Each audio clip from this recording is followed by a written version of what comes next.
Hi, this is Earl. As Donna plays around trying to figure her studio stuff out in the trailer, I wanted to wander around through the desert and walk and talk and just do a stream of consciousness video. I need to do a test. I have a video recorder or my audio recorder coming down in Yuma, Arizona, and I wanted to give it a comparison. So this is what the desert looked like. This is the wash that we camped into. Those are the mountains off into the distance. And there's our trailer with Starlink and the truck in the back. And this is looking out towards Bouse. There's the wash, and somebody else camped down on the bottom of the wash, which is never a good thing to do here because you never know when you might rain. Not that it rains that often in the desert, but when it does, it dumps, and these washes fill full of water.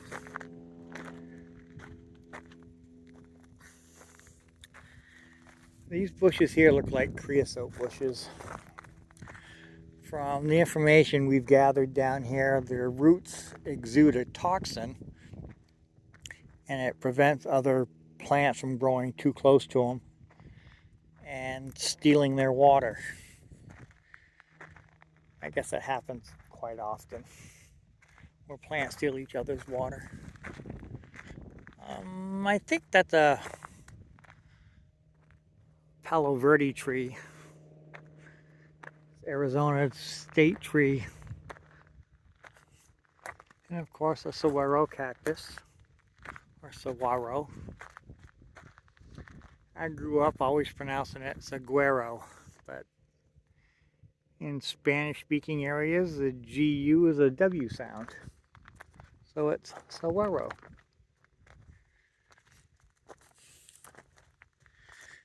We also figured out the names of these little rocky places. Erosion throughout the years have caused, well, they're called bajadas, but the rocky little mounds. The surface of them look like a gravel parking lot. Great places to camp.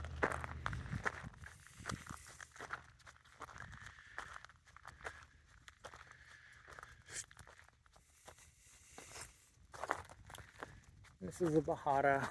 Somebody's driven out through here with a four-wheeler at one point. And there's some more trailers.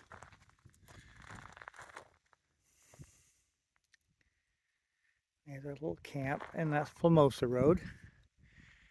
And those are either the Plamosa Mountains. I think that's the Kofa Mountains beyond them. They are next to the Kofa Wildlife Refuge. We went and visited it a few days ago, Donna and I. It's kind of cool. I mean, there's an area where you can collect crystals, Crystal Mountain, I think. They're like boondock camping there. All the camping we do in is boondocking. We're completely off grid.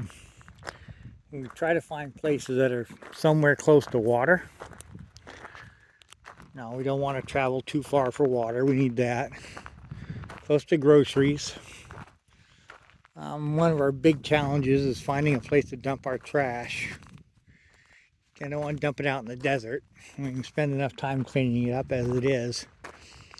But here in La Paz County, there's several county dumps and they're open to the public. There's no fee to dump anything. Recycling transfer station. So we found that this is a pretty good place. Where we are on Plamosa Road in Bouse, we're in between two dumps, and the Bouse is open. The Bouse transfer station is open Thursday, Friday, and Saturday. And in Quartzsite, off 95, it's open Sunday, Monday, Tuesday, and Wednesday. So that makes it convenient. We're sort of, well, we're fairly close to Bouse, but we can go to Quartzsite if we needed to.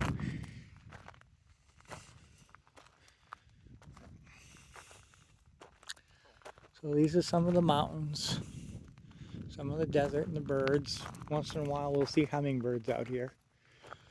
There's some kind of flicker that digs holes into the saguaros and then build nests. But it's almost time for the saguaros to start blooming. I'm not sure how much water they've had here, but it doesn't seem to be a lot. There's little spiky plants here on the ground. Let me see if I can find one.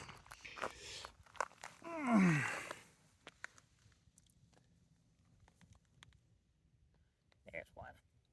Look like baby cactuses or something. They're pretty spiky. Probably are baby saguaros. When the saguaros are really young, they don't like being exposed to the sun. I mean, they're still fairly fragile for cactus. So the sunlight, if they don't get any water, they'll die fairly quickly. So the birds that spread the saguaro seeds, after eating the saguaro fruit, they'll plant themselves under a tree like that Palo Verde right there.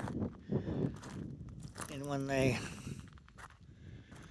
poop, the seeds land on the ground, and if they germinate and take root, these trees will shade the saguaros until they get old enough to live.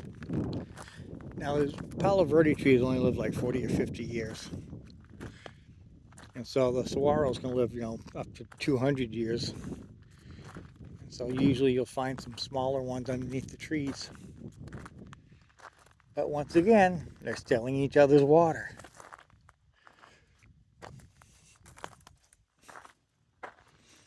These don't look so great. I don't think this area has had a lot of water the last few years.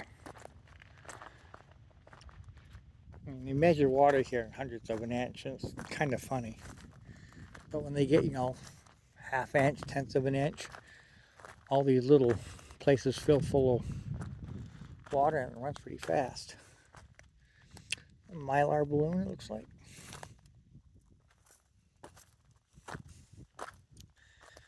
Should have brought my trash picky stick. I've learned not to put my hand in little pokey places like that because there's spiders and snakes and scorpions, thorns. It kind of hurts when you get stuck with a cholla or a cactus spine. So there's nothing soft and gentle in the desert, nothing cuddly, except maybe jackrabbits. They tend to run away.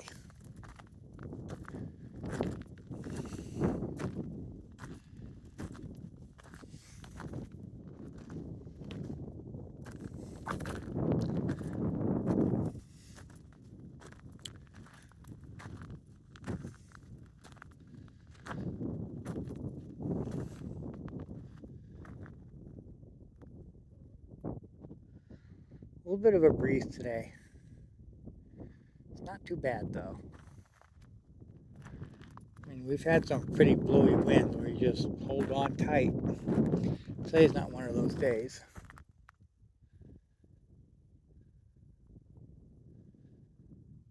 But I do like the beauty of the desert because, it's beginning of February, not the beginning of July. So you can be outside and it's comfortable.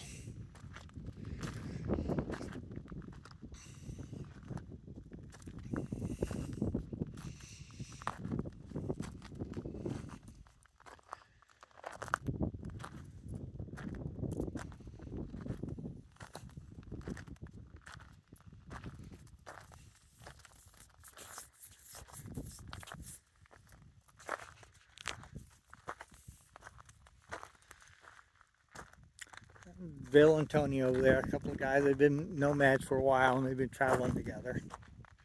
They have the dogs, Kimber and Rat and Barkley. Barkley's kind of grumpy, like Rick and Gloria's Barkley, grumpy old miserable dog. But Rat's just a lovable, playful little thing. Oh, there's Nakatillo. See if this one has leaves on it. Usually you dump some water on them and they grow right. They're sprout. They get all fuzzy, the leaves pop out. We've had a little bit of rain lately, and I've never seen any of these things sprout. Oh, this one does have leaves on it. Look at that.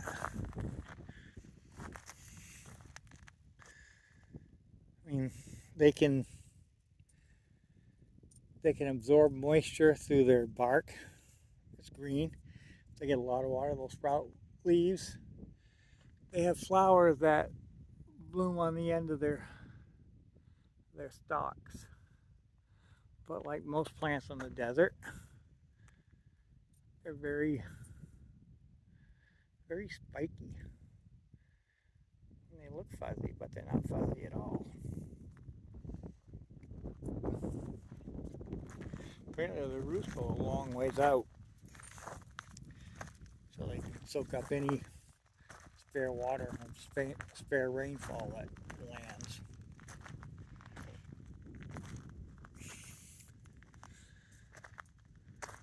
So this is a Bajada, rocky dirt mound, whatever.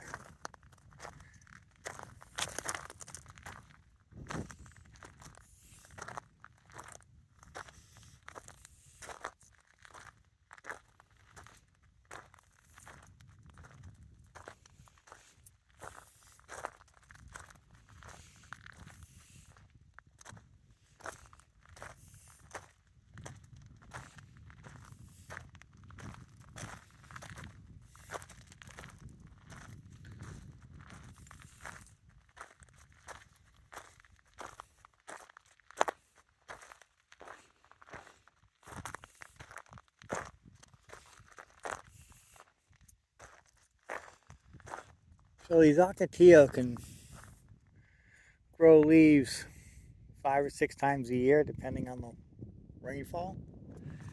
And when there's long periods in between rainfall, the leaves will dry up and fall off. And they'll wait for the next rainfall and they'll sprout again. Maybe I'll bring some gray water out here and dump on them and watch them sprout. That'd be a good experiment to do.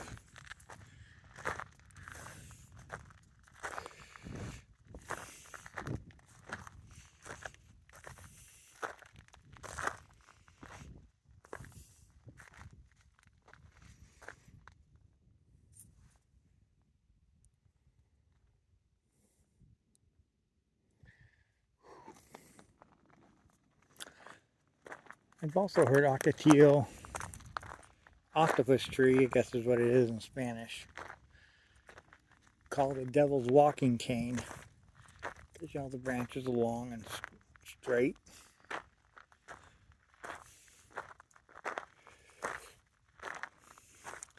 So Tony and Bill said they do see coyotes out here once in a while and kit fox, but we've never seen any wildlife.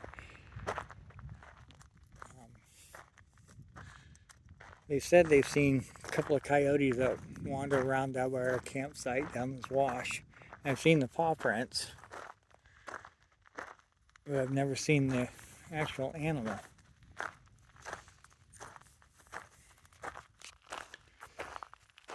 Alright, I'm going to switch hands, see if this is any better.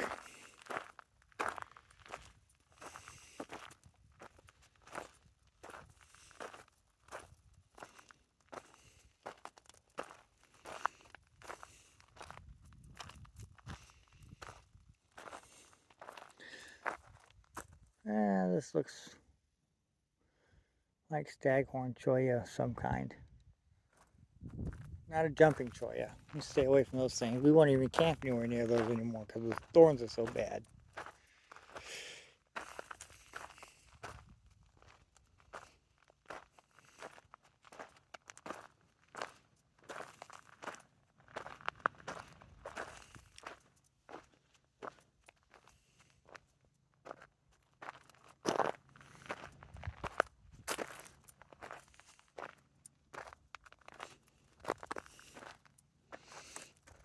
Oh, looks like some cow dung there.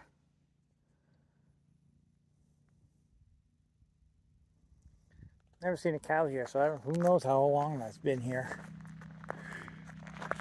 I know there's cows around because we've seen them when we go over to Salome.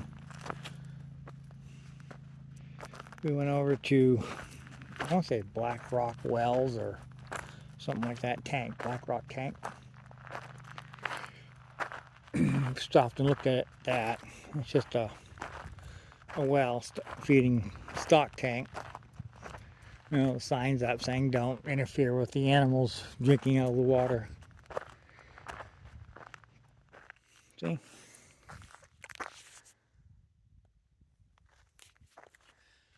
I don't know what any cattle would eat here. It's no grass. A little tuft of something over there. Maybe they eat that.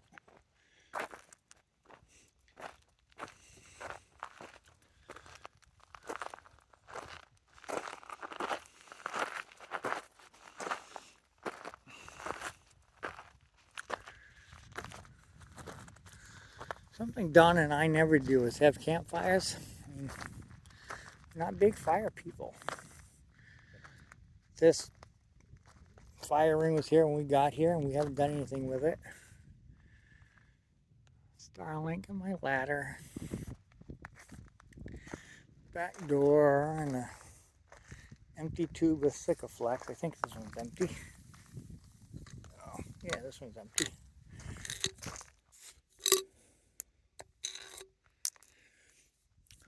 I'll let those rocks dry out on it and take a look at it a little bit tomorrow. It takes 24 hours for the stuff to cure.